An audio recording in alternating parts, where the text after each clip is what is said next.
Welcome back in. Sick 365 Radio, 365 Sports.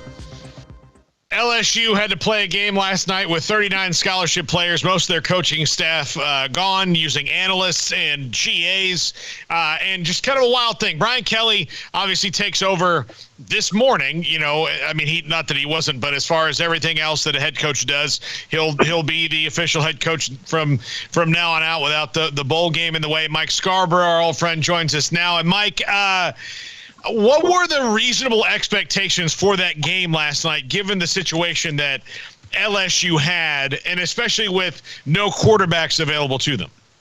I think the best option would have been if they could have convinced the SEC to let them weasel out of playing the game, but that they were unable to do that. So you saw what you saw last night, and we're glad that abomination is over, and we don't have to talk about it anymore.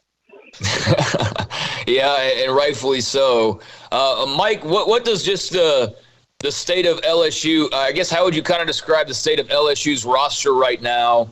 Kind of how they arrived at that point. Obviously, there's a lot of factors driving in, but ultimately, what does Brian Kelly look at roster-wise and say he's got to do starting right now?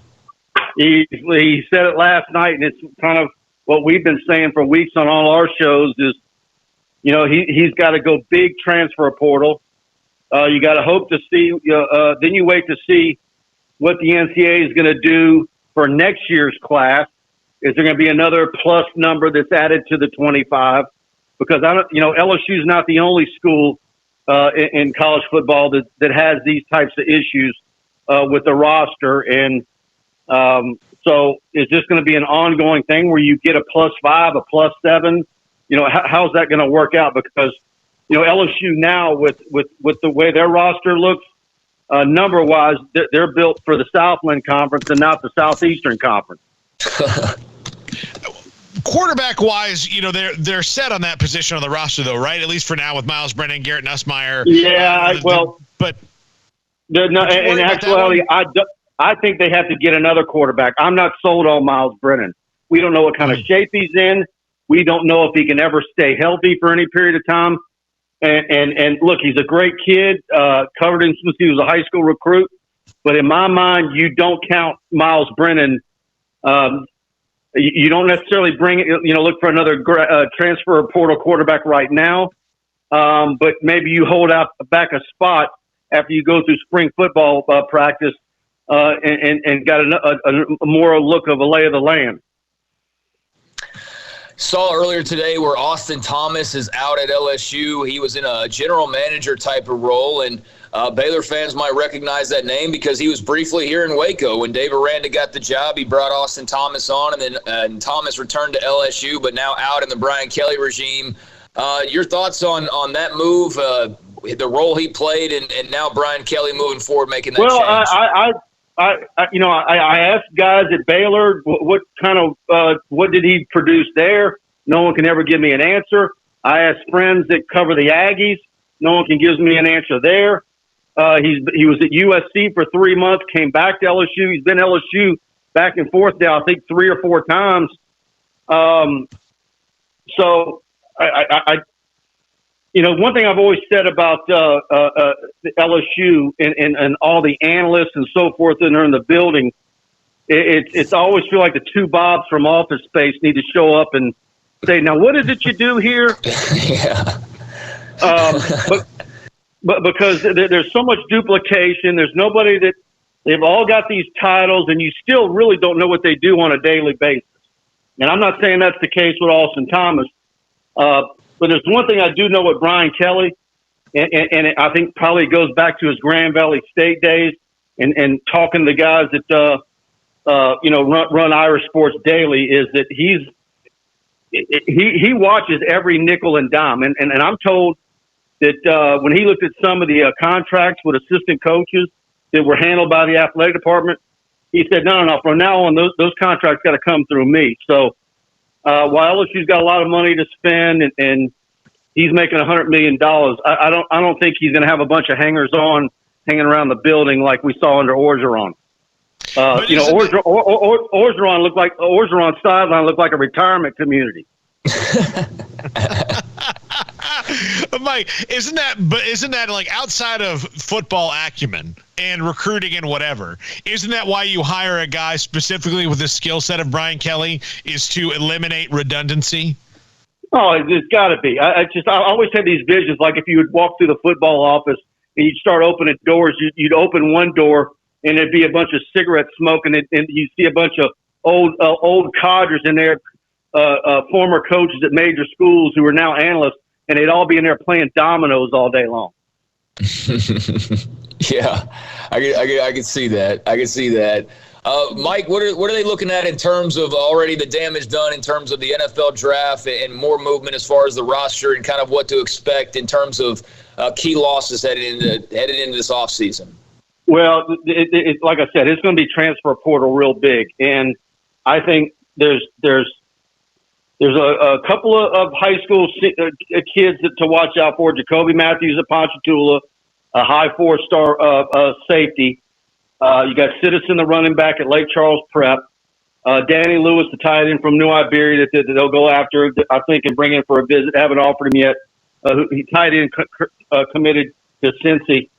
But in my mind, if you're Brian Kelly, you hold back as many of those of your 25 and then use the +7 to bring in as many immediate help transfer portal guys as you can, so that you're really kind of doing what Michigan State did, and he said it last night. Look, he prefer to have it build his team with high school players, but this is a desperate situation. So I think it's going to be transfer portal heavy, and I think we've got a Polian on the staff now, Brian, and his brother is at Baylor.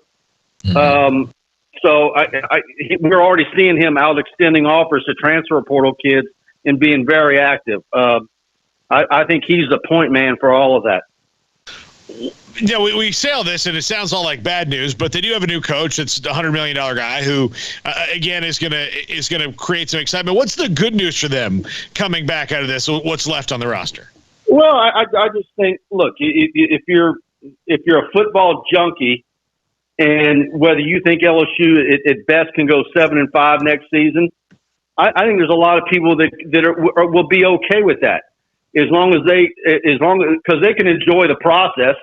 If you're a football guy, you can absolutely enjoy the process to see what's being built, understanding, for that first home game, the caliber of the recruits that are there for unofficial and official visits.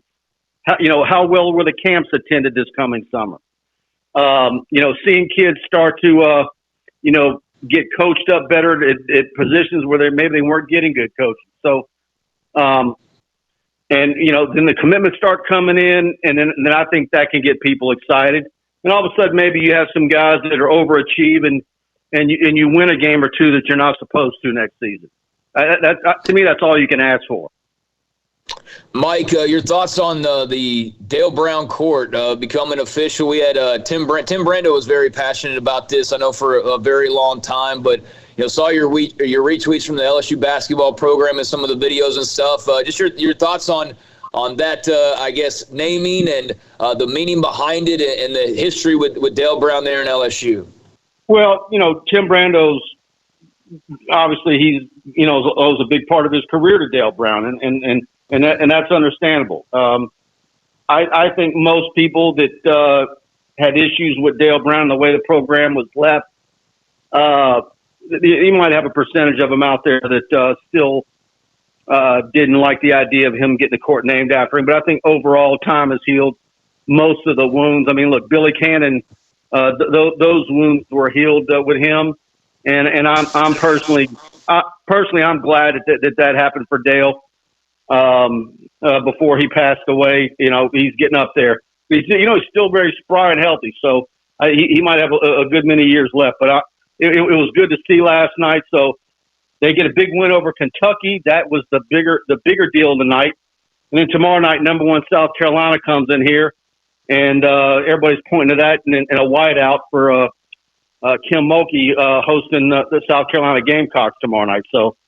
A lot of excitement there. I had to drop the Kim Mulkey in on y'all. Y'all noticed that? I was going to ask. I mean, look, we have a lot of court naming controversy when it comes to Kim here in Waco. Did she attend the Dale Brown ceremony last night? And by the way, between talking to you guys and David, most of the arguments I sided with you guys in Baylor, the Baylor administration. It makes no sense when the city's going to ante up for a beautiful arena just outside of campus where you can serve alcohol and everything else. So I understand some of that and side with the administration, the city of Waco. But by the way, I watched y'all.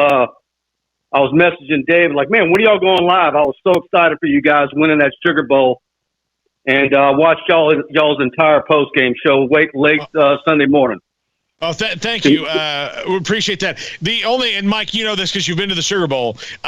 Getting back on that first shuttle bus is not the quickest thing in the world to the media center. The national championship game, almost not making it to post game interviews because Jim Brown had to go down the elevator by himself, and they had only one working elevator. Yeah. Yeah, they need to get some of that gambling money, that casino money into that stadium, Mike. See what you can do about that. Well, I'm sure y'all had a good time though. And got your belly full of some good food. I think my blood is still half Cuvion right now. So or roux. I mean, it's all in there. Go ahead, Craig. Well, it's that time of the year. I hope you got some gumbo and everything else. Oh yeah.